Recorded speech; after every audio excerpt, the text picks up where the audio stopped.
Republican vice presidential nominee JD Vance will make his first solo appearances on the campaign trail Monday, a day after the 2024 presidential race was thrown into upheaval as President Joe Biden dropped out of the race, leaving the Democratic candidate an open question. Vance, an Ohio senator, is scheduled to hold a rally in his hometown of Middletown on Monday afternoon, followed by a second rally Monday evening in Radford, Virginia, fresh off his rally debut with Donald Trump over the weekend. Vance had been expected to eventually face Vice President Kamala Harris in a debate, but with Biden dropping out in the Democratic ticket unsettled, the senator is following Trump's lead, focusing on attacking Biden and Harris jointly. President Trump and I are ready to save America. Whoever's at the top of the Democrat ticket. Vance said Sunday in a post on X, "Bring it on." Trump's campaign plans to use Vance, who became the GOP vice presidential nominee last week, in Rust Belt states that are seen as pivotal for Democrats' path to the White House, including Michigan, Wisconsin, and Pennsylvania, and places where the senator's blue-collar roots and populist views are expected to resonate.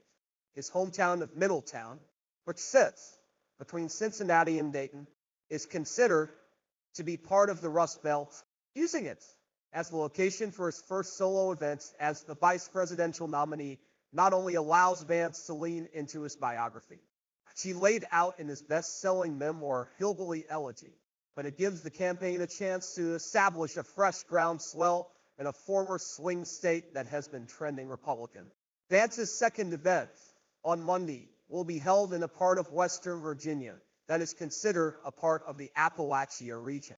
In his speech at the Republican National Convention last week introducing himself to America, Vance spoke about forgotten communities where jobs were sent overseas and children were sent to war. The 39-year-old Republican also leaned into his relative youth, contrasting Biden's decades in government with the milestones in his own life. It's not clear how Vance will shift his message toward Harris, who many Democrats were lining up to support, or any other contender for the nomination, despite his presence on the primetime debate stage in his best-selling book. Vance is still working to introduce himself to voters.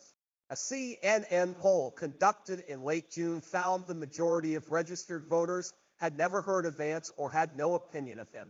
Just 13 of registered voters said they had a favorable opinion of Vance, and 20 had an unfavorable one, according to the poll, after Vance was named as Trump's running mate.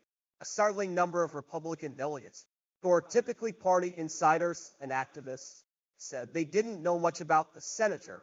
Vance has served in the Senate for less than 2 years. He has morphed from being a harsh Trump critic, at one point likening him to Hitler, to becoming a staunch offender of the former president, hitting the campaign trail on his behalf and even joining him in his Manhattan criminal trial this summer.